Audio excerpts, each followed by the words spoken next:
Life for a man is harder than life for a woman. We need to have a lot of shit to be an important man. To be a woman, you need makeup. If you're truly beautiful, you don't need anything else. I've been on boats in Dubai with 19-year-old Moldovan girls. The guy who got that boat needed $100 million. That bitch, makeup. Same boat. That's how hard it is. Look at a game of chess. The king moves one square at a time. What does the queen do? Zips here, zips there. Easy for a chick, right? If you're the kind of person who feels like they need therapy, you're useless. Because in the harshest realities of this cold world, there are people in Syria whose entire families have been blown to fuck, who are still getting up every day, making fucking bread, and selling it on the streets, so they have enough money to buy a new pair of sandals sometime next year. Never say go into bed. Go into bed is emasculate. Cowards need sleep. Oh, I'm texting you, you beautiful girl, but I'm tired. I'm going to bed. You know what I like to say at fucking 1:15 in the morning? I'm going to work. Work at this time, money never sleeps. Then I go to bed. It strikes out of nowhere. If that's true, why is it not universal across the human condition? Why are some countries more depressed than others?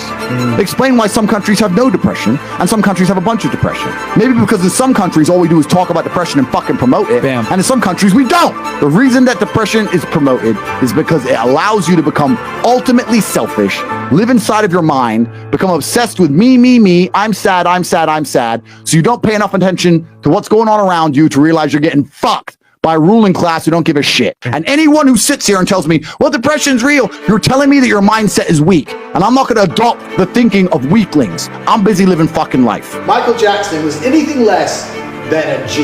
And now all these kids are coming out going, he touched me, he touched me. Let me tell you something. If you were a parent and you let your kid stay around Michael Jackson's house, now you wanna come here and be all upset your kid got touched.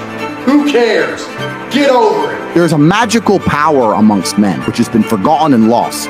When you put enough men in the same room, there's a transference of energy that makes us feel invincible. I say all the time, your friends should bring out the worst in you. And when I say the worst, I mean, you know, when you're with your boys and you're loud, and you feel aggressive, and you're about it, and you'll talk to that bitch, who cares if she says no? They bring out the worst in you because you don't give a fuck anymore. Because what used to happen evolutionarily is when large groups of men got together, you charged at the enemy. You ran at the spears. Hey, Tates, 28 years old, just lost my father, about to lose my mother soon from cancer. How do I deal with grief, and does the pain ever go away? How do I deal with grief is a question that I always find very complicated. I've had a similar situation happen in my life. What choice do you have? What happens if you don't deal with the grief? Are you gonna kill yourself, drink yourself into depression, ruin your own life? You have no choice. You're on a train track, and you can either change the direction of the train that goes off a cliff, or you can keep it on the track. Time is going to still keep going on, and you are going to be sad. So are you going to be a sad winner, or are you going to be a sad loser? What do you say if a guy was working a 9 to 5, married to a woman, had a couple of kids, going his 2 or 3 holidays a year? I'll say congratulations.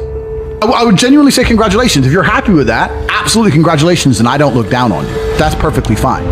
But some men are just not born that way. Some men are born with something else inside of them, with a fire inside of them. Some men are not satisfied with that. I know me as an individual, I could not be satisfied with that. That doesn't mean I look down on the people who are. You're confusing 1% of men with all men. The majority of men have no money, no power, no sex from their wife, no fucking chance in court, can't even keep their house, they won't get to see their kids. So most men, their life sucks. That's the first thing. The second thing, when a man gets up at 4 in the morning to go carry garbage, to earn a good wage, he ain't thinking, I'm gonna do this so I can oppress that bitch because she's broke.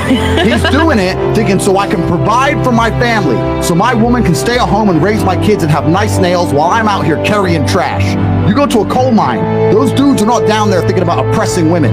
They're down there thinking about providing for women. Us men are prepared to take on more bullshit to protect you than you would possibly believe. Men are out here giving up their fucking life for you chicks. And feminism prevents you respecting it. What is Tate's advice for guys below 6 feet? It's absolutely ridiculous to go through life wishing you're something you're not. The chessboard is the chessboard. It doesn't matter if you're 5'9", 5'7", 5'2". That's who you are. So you can be the best version of yourself and own it, or you can become an insecure bitch man. I'm in hospital right now from a bike crash. I broke my back. I currently can't walk. I may not walk again. What would you guys do in my situation? I appreciate you guys a lot. Thanks. Find us YouTube. Let's contact me privately.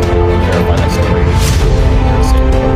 Yeah, we're gonna help you out. That's a true story. Life is like a game of chess. You can't take moves back. All you can do is look at the position you're in and make the best moves possible. What you can't do is sit around thinking, oh, I wish I hadn't ridden my bike. You can't do that because you'll destroy yourself. You're a slave if you have a job in any form. Some slaves are better paid than others, but most people are slaves. If the people in charge of the world can print unlimited amounts of said thing, and you'll give up your life for certain amounts of said thing, then they own you. They control you.